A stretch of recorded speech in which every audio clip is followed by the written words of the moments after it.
In this lecture, we will be discussing about more statistical parameters, again taken in the domain of ungrouped data statistics. And particularly, we will be talking about the average values or the mean value and the errors in the mean value and how we combine them to determine the predicted outcome. So, what is the mean? Mean is the simplest available statistical model. Mean is the an individual representative of the different values that are available in the dataset. Mean is the simplest available that statistical model which gives us the prediction or the expectation of the dataset value x. So all these things are done by the one single statistical parameter which is mean. Let's take a quick example to understand this idea. Suppose that I have some data set x given by 1, 2, 3, 4, 5, 6, and if I ask you that what is the value of x, then definitely you will not be able to answer the question. Why is that so? Because x does not carry one single value. X has 6 different values. In comparison, if for example x would have been something like this, like x equal to 2, and if then I would have asked you that what is the value of x, then there was no doubt to answer the question that the value of x is 2. And this happens when the experiments are deterministic in nature. But in this case, when x can have a value which is 1, or it can have a value which is 2, or 3, or 4, or 5, or 6, then definitely it's difficult to answer the question. Similarly, if you are asked that for 6 instances of time, x got 6 different values, and in the next instant of time, if the experiment is repeated again, the random experiment, then what would be the value of x or the outcome? Then for this purpose, we need to make a prediction. We need to make an expectation. So average value or the mean value is that value which answers to this prediction, or which gives us the predicted or the expected value of x. There are different type of averages or means available in the statistics. Particularly in this lecture, we are talking about the average, which is called the arithmetic mean. So mean is the value that predicts x. It's a single representation of the different values of x. It is also called as the expected value of x. It is the first and the most simple available statistical model or the equation. And when we take all the values of x to determine the mean, we call that mean as the population mean as well. We'll talk about it later. But the more important thing is that we indicate or denote this mean with the Greek symbol, which is called mu. This symbol. We denote it with the symbol mu. Remember this thing, when all the values of x are used to find the mean, then we denote it with the symbol mu. It is calculated with a very simple formula. We all know this thing that the mean is calculated by summing up all the values that are present in the data set and dividing them by the total number of values. So if I indicate mean with an operator e of x indicating the expected value of x, which is the same thing as the mu, then the mean can be calculated with this equation. First look into this one which I have highlighted, that sum all the values of x from 1 to capital N, where capital N is the data set size, and dividing this result with the total number of values that we have got, which is n, right? And just now we will see this thing that doing this calculation is the same as the product of the probability of each value of x multiplied by the value of x and summing up all of them. So using this simple example, first understand this idea. Let's understand this idea, then we will apply it on the question that is in hand. So if suppose I have these values of x, then from our junior classes we know this thing, that this expected value of x is nothing but summing up all the values from 1 to capital N and then dividing it with the total number of values. So it is 1 plus 2 plus 3 plus 4 plus 5 plus 6, and then dividing this whole thing with the total number of values that we have got, which in this case is equal to 6, right? And this should give us the mean. But look into this example closely. Isn't it the same thing as writing it in this way? That what we are doing is nothing. Let's open equation editor first. We are doing nothing but some sort of this calculation, that 1 divided by 6, and this is multiplied. Let's use again the equation editor so that we can have something understandable. So we have this multiply sign over here, multiplied with 1, right?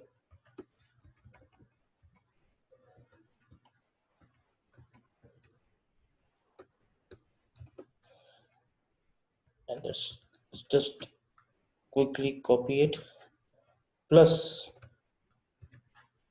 1 upon 6 multiplied with 2, plus 1 upon 6 multiplied with 3, and then plus 1 upon 6 multiplied with 4, and then plus 1 upon 6 multiplied with the value 5, and then plus 1 upon 6 multiplied with the value 6. So it's the same thing as doing this calculation. I mean, the one that we have written over here, that's summing up all the values and divided by 6, is same thing as writing it in this way. Mathematically, they are the correct. But why we do it in this way? What benefit is it giving to us? The benefit which is being given to us over here is this, that now we know that with what weight value or with what percentage or with what probability one can appear at the output. This 1 upon 6 is the probability of getting 1 at the output. Likewise, this 1 upon 6 is the probability of getting 2 at the output. Similarly, 1 upon 6 again is the probability of getting 3 at the output. And 1 upon 6 is the probability of 4, 1 upon 6 is the probability of 5, and 1 upon 6 is the probability of 6. And why we are using 1 upon 6? Because we know that it's an ungrouped data statistical case, so every single value at the output has an equal chance of occurrence. So isn't it the same thing that I'm multiplying the probability of each individual value of x with the value of x and then summing up all of them? So what do I mean by it is this, that if I just again copy paste this whole thing and write it over here. So this is basically the same. This expected value of x is the same as this is probability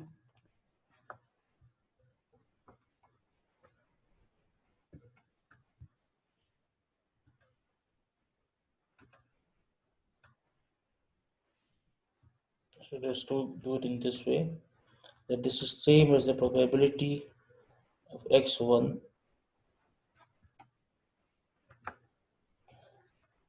multiplied by x1, the first value of x, and similarly this is probability of x2.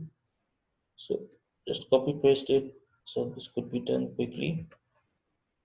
So this is probability of x2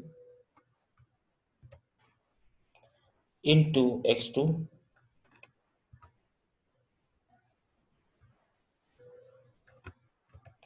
and this is probability of x3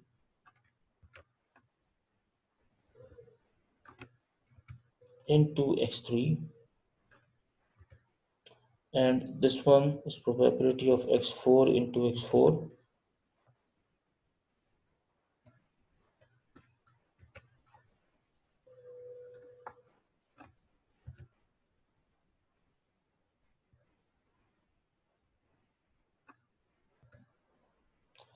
And likewise, this is probability of x5 into x5.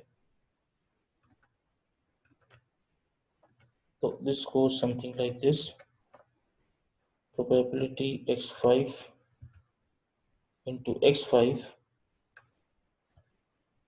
and the last one is probability of x6 into x6.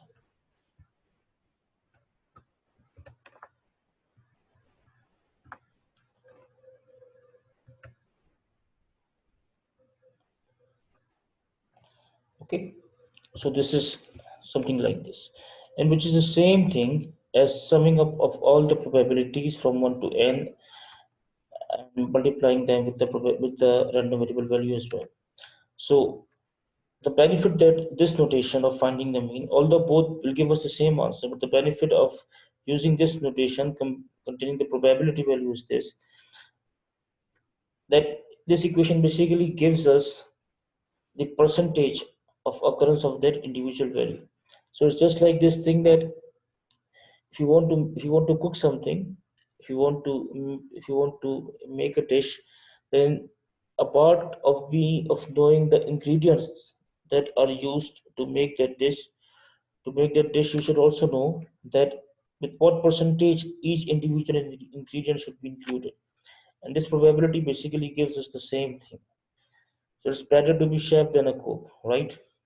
So that's why the usage of the probability for finding the mean is sometimes preferred, because this gives us the weightage of each value. And if you understand this concept now, it will be easier to find the mean when we would be understanding the group data statistics as well. So I hope this is understandable now. Let's move further. For the given data set that we are working on, if we remember that we were working on this problem, and this was the data set that we were working. So these are the values. So for this data set, the calculations of the mean are done in this way: that 118 into 1 upon 17 plus 123 into 1 upon 17, and this part of the equation, the expected value of x, I've shown the usage of the probabilities. And this is the same thing, because the denominators are same. It's the same thing as putting it in this way. And in this part, I have basically shown how each value is used, summed basically, to determine the mean. So there should be a plus over here. Let me just do this correction. There should be a plus over here. There should be a plus over here. Because we are summing them up, there should be a plus over here, a plus in between these two values,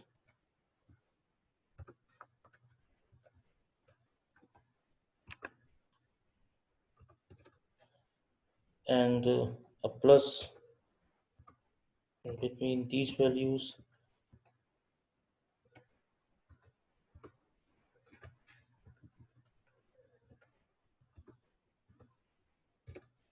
This one,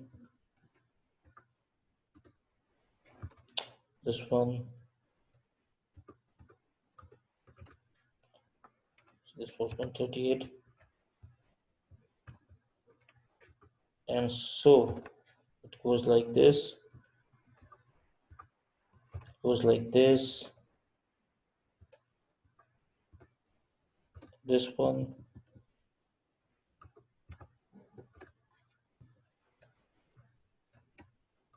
and this one.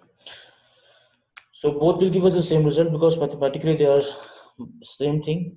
And when we do these calculations, we get the mean, which is 134. So what does 134 means? 134 means that this is the one single representative of the whole data set. This is the predicted value of x that we can predict, and this prediction is basically called the average value prediction.